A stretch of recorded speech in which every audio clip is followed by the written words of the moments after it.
Hello to all participants and welcome to this micro intervention that is aimed at developing your psychological capital. Before we begin with the intervention, I'd just like to thank you all for participating in my study. I truly do appreciate it and I hope you thoroughly enjoy it. Before we move on to the actual intervention, I'd just like to give you all, especially those that don't know me, a brief background about myself.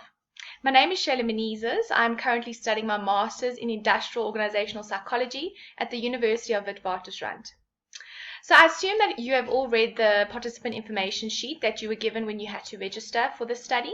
But basically, I just want to reiterate 3 points that is extremely important for you as participants to participate in. The first one being participating in the questionnaire that you previously completed before the intervention that we're doing now. Secondly, it requires you to do the intervention itself, which is what will be done in this narrated PowerPoint presentation. And lastly, in 2 weeks' time, I will send you another quick questionnaire that you'll be required to fill in, and then that is your participation done. One last thing that I'd like to mention before we actually begin with the intervention is that I've provided you all with a worksheet that you are more than welcome to fill in as we go through the intervention. This will just help you, keep track of the steps you're on and can even be used for future use if you wish to continue, resetting your mind for developing your psychological capital. As I mentioned before, this is not compulsory in the study, but if you wish to, you're more than welcome to fill it out and send it back to me over email. Now I just want to give you all a brief outline of how the intervention will run. So firstly, we'll chat and speak about positivity and happiness within the workplace. Thereafter, we'll speak about what psychological capital is, as well as the important tenets attached to this concept. Thirdly, I'll provide 8 easy steps on how to improve your psychological capital, which is primarily based on previous research. And lastly, I'll provide a summary of the intervention. So therefore, the main objective of this intervention is to assist all of you in developing your psychological capital. Every organization or business has a main priority of increasing productivity as well as ensuring if the employees are satisfied. This is, however, affected by all the negativity that surrounds the world, which is then carried over into the workplace. This is especially relevant in these unprecedented times such as the COVID-19 pandemic that I'm sure we're well aware of at this stage. Therefore, what this intervention is trying to do is to bring a science of positivity into the workplace. So an important question is, what determines happiness? If you look at the diagram I've provided below, you'll see that research states that 50% of your positivity and happiness comes from individuals' genes. 10% refers to the external circumstances. So this refers to things such as income level, where we live, how we look. And 40% of our happiness and positivity comes from our intentions, which includes our thoughts and our actions, but this can be ultimately controlled by ourselves. The workplace can often be a very stressful and challenging environment, as I'm sure you all know, and this can ultimately affect an employee's level of happiness as well as their level of positivity. However, many employees often turn to using different types of resources, or otherwise known as capital, in order for us to navigate these stressful and challenging environments, or even to lessen the impact that these challenging or stressful times might have on us. Right, so there's 4 different types of capital. The first one refers to economic capital. This refers to what you have. It's the things we possess, the money, the property, or anything that has monetary value. We then move on to human capital. This is what you know. Examples of this could include your knowledge, your skills, or even your abilities. The third type of capital is social capital, and this is explained of who you know, the networks you have, as well as the support that you have in the workplace. These 3, economic, human, and social capital, were the main focus in business.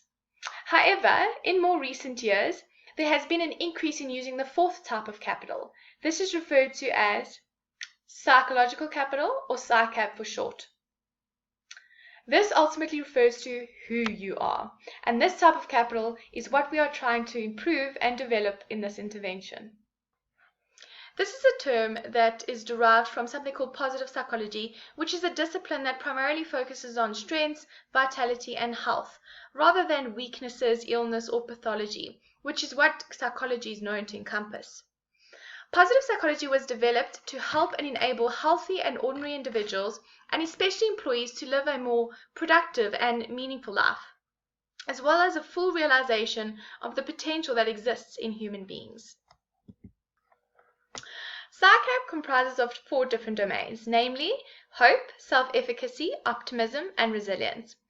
So first, speak about hope. So I'm sure you're well aware of this term. We use it in everyday life, and it ultimately is viewed as a positive motivational state in which individuals are driven to accomplish their goal and find various pathways to accomplish these goals. Thus, it is the ability for the individual to see a better future and believe that it can be created. Efficacy. So this refers to an individual's belief or confidence in his or her ability to do a specific task in a given context. Let me give you a quick example. So this could be an employee's level of confidence in his or her abilities to conduct a presentation to an important client to ensure a particular deal goes through. This will ultimately depend on if he or she believes that they can do it or not. The next component is optimism, which, like hope, I'm sure you use this term daily, so you know what it refers to. But just to give you a quick definition, it refers to individuals who have a tendency to look at things in a more positive manner. Therefore, they'll feel more positive about situations that may occur in the future. An optimistic person will explain positive events to be internal, permanent, and pervasive. So what this basically means is they view it to be internal, meaning that they believe they controlled the situation and the positive situation occurred because they did something about it. Secondly, they view it to be permanent in that these positive things will continue to happen to them.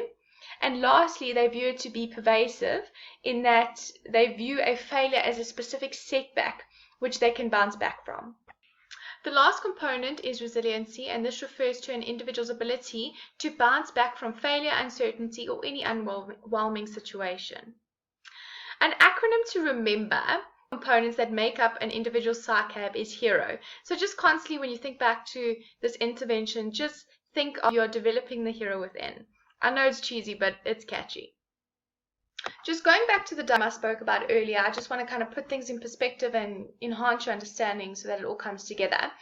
So basically, your PsyCab is made up of different thoughts and actions. So that outstanding 40% that we spoke about includes your psychological capital.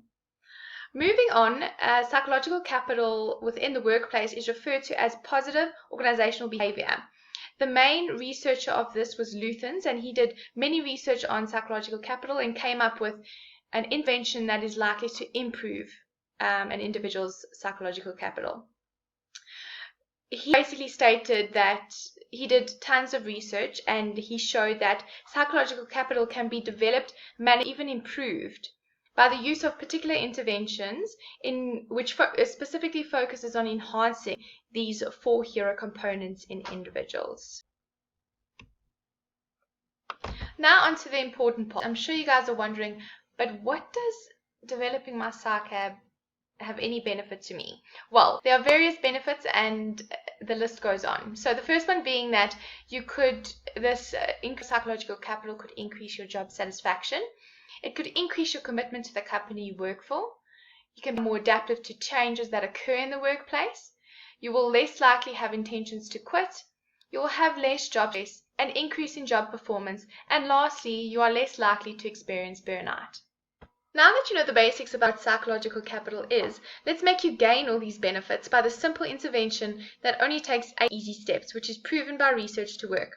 It is important that you participate in this research with the use of the worksheet or template that I've provided. However, I did discuss this in the beginning of the presentation.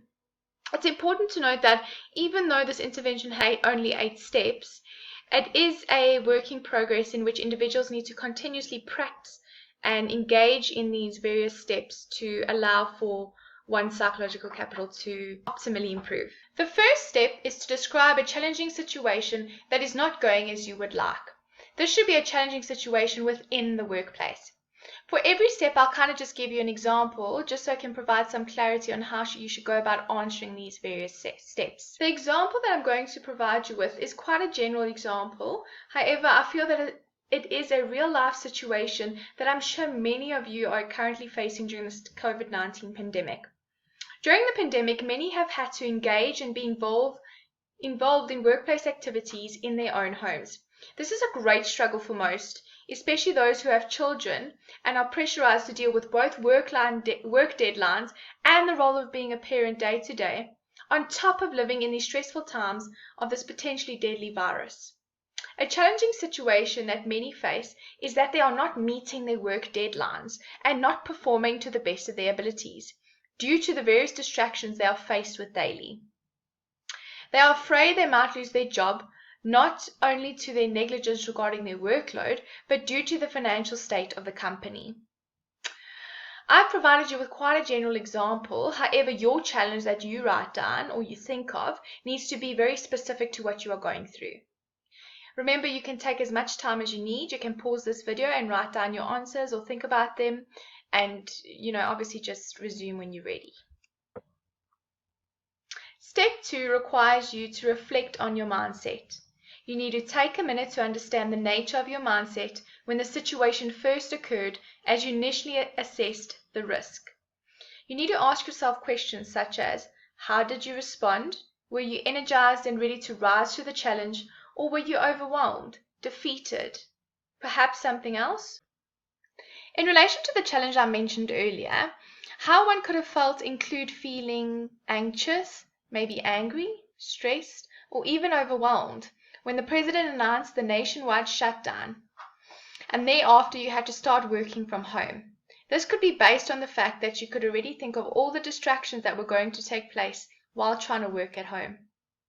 On the other hand, maybe when the president announced this, you might have felt excited because maybe you didn't have to commute to work every day. We now move on to step 3, which is focused around framing the situation in terms of its actual impact.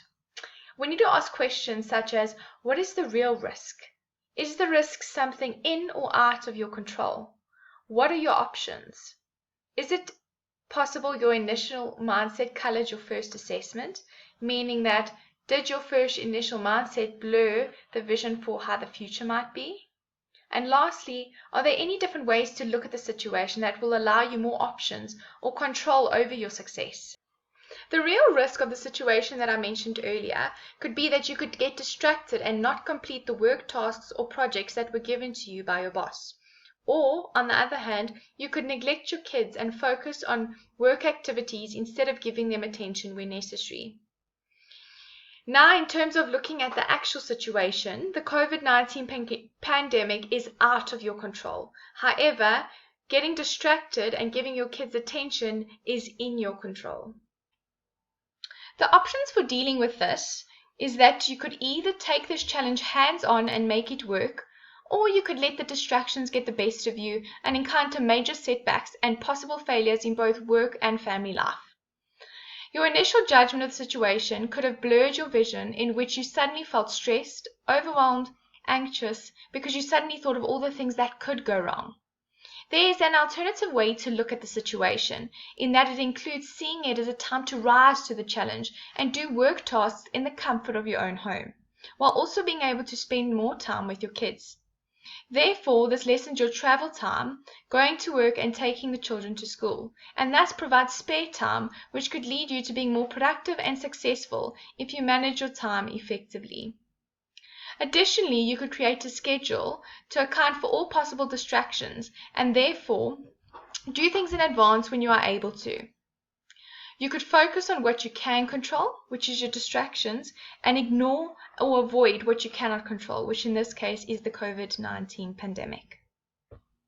Step 4 requires you to identify any helpful skills and resources that you might need in order to overcome this challenge. So these can include things such as your knowledge, your work ethic, colleague networks, finances, creativity, or even past experiences and the like. List the different skills and resources that you may possibly have in order to respond to this challenge. Are there any other resources available to you that you possibly haven't considered? Helpful skills and resources that could help in dealing with the challenge I've mentioned could include that of self-discipline. This could be enhanced by trying to stick to a daily schedule as much as possible. You could also practice punctuality and cultivate the needs for integrity and good values alongside your self-discipline. You could also avoid distractions like going on social media or even checking unnecessary emails. Instead, reserve those for designated times and during breaks. You need to be task and not time orientated, while also managing your time wisely. Other skills that could be of use to dealing with this challenge could include time management, good work ethic, adaptable and being flexible, as well as your experience and your knowledge regarding the specific challenge or similar challenges that you faced. Lastly, there are various other resources that could also be of use to you, which could possibly include setting up an ideal space to work, being organized and planning ahead of time to make enough time for both work and family. And lastly, you could speak to your spouse, if you feel you need that extra help to deal with the kids while you feel you're too busy. The resources that you haven't considered above is things such as getting a nanny or an au pair to assist with children during the hours that you're working, obviously if the COVID-19 restrictions allow for this. Additionally, another resource that I haven't considered could be having a routine system with your partner, in which you could create a schedule that is beneficial to both of you, in that while one works, the other looks after the children and vice versa. Another resource could be to wake up earlier to get in more working hours before the children get up, or alternatively stay up a little later to work on particular projects in order to meet a deadline. Lastly, you could chat to colleagues and ask for help when you need it, but make sure it is fair to ask and that you don't just dump your work on top of others. Step 5 requires you to set a goal that is directly related to overcoming your challenge. You need to write down the goal using the SMART criteria. This involves goals being specific, measurable, attainable, relevant, and timely. This will be explained in more depth in the next slide. Thirdly, you need to break your goal into measurable small steps and list them in sequential order. In the previous slide, I mentioned that goals need to be created according to the SMART criteria. So in this slide, I just want to give you a bit more detail on each aspect of these SMART goals. So specific refers to the fact that goals need to be well defined and clear on what needs to be accomplished. These goals also need to be measurable, in that there needs to be some form of evaluation of whether or not this goal can be achieved or not. It also needs to be attainable, in stating that these goals need to be realistic about what is possible given the availability of resources, knowledge, and time. Additionally, these goals also need to be relevant, so they need to be important to you, and ultimately it must make a material impact on achieving your larger objectives. The last and final aspect of SMART goals is it needs to be time-based, meaning that there needs to be a specific time frame in which this goal needs to be completed by. Another particular point that I just want to emphasize in this slide is that it's very important that you go according to these particular aspects, because else it won't be considered a SMART goal, and it kind of defeats the whole object of developing your SARCAP. So this is a very crucial role when doing the exercise. A hypothetical example directly related to this challenge would be to prioritize and complete all work projects successfully and meet deadlines, as well as make time for children and their schoolwork at the end of each week while the COVID-19 restrictions require you to be in home office. As you can see, this is a very broad and large goal and can therefore be broken down into smaller goals. This, for example, can be seen in that you can break it down in the particular projects or tasks that you have weekly. So don't forget to do this role, because it's also very crucial for the exercise, depending on how big or small your goal actually is. However, the above goal that I've mentioned is SMART because it defines what our objective is, how and when we are going to achieve it, and how it relates to the challenge we are facing. So the goal is specific in that it clearly states what needs to be accomplished. Secondly, it is measurable because this goal can be measured by creating a to-do list every day to ensure that you are staying on track of what needs to be done with both work and family life. The goal is attainable because it is realistic and possible for anyone or you to reach. It is relevant because it makes sense in relation to the challenge that I have stated. And lastly, it is time bound because the goal has a specific time frame in which each week there needs to be a specific task or project to be completed. Right, we are almost there, just 3 more steps to go. So in step 6, this basically states that, individuals need to identify multiple ways to accomplish their goal. They need to write down all the paths that you can think of that could realistically lead you to reaching your goal. And then for each path, you need to make a list of the skills and resources that you. There are various possible pathways and resources that one could use to accomplish their goal, and I have chosen to do this in a form of a table in which I've stated the possible pathways on the left and the resources or skills needed to accomplish the goal on the right. You can do whichever way you feel most comfortable with. It could be in a table or bullet points, you decide.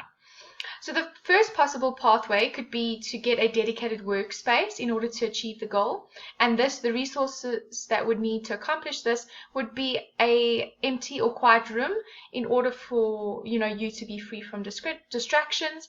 The second possible pathway would be to keep motivated and disciplined.